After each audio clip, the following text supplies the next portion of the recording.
हे दोस्तों, आप लोग का स्वागत है मेरे चैनल पर। आप देख रहे क्रेजी फॉर भोजपुरी। चलो वीडियो स्टार्ट करते हैं। और स्टार पवन सिंह का धमाकेदार सॉन्ग आने वाला सॉन्ग का नाम है बेडरूम में राजा, जिसका भाई फर्स्ट लुक पोस्टर रिलीज होला और पोस्टर बड़ा शानदार है। पोस्टर देख के लग रहा है सॉन्ग एकदम बवाल होने वाला है, एकदम जबरदस्त।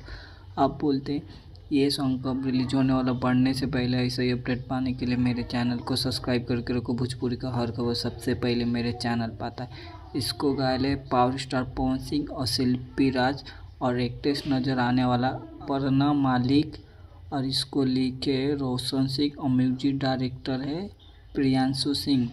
अब बोलते हैं सॉन्ग कब रिलीज हो रहा है। ये सॉन्ग का सिर्फ फर्स्ट लुक पोस्टर वाला, ये सॉन्ग का रिलीज डेट ना आला। जैसे मेरे पास रिलीज डेट आता है उसके ऊपर वीडियो बना के आप लोग को अपडेट दे दूंगा। वीडियो अच्छी लगी तो लाइक करें, शेयर करें, सब्सक्राइब करें। मिलता है ना वीडियो में, और कमेंट करके बोलिएगा पावर स्टार पवन सिंह का न्यू सॉन्ग का इंतजार कौन कौन कर रहा। मिलता है ना वीडियो में। धन्यवाद।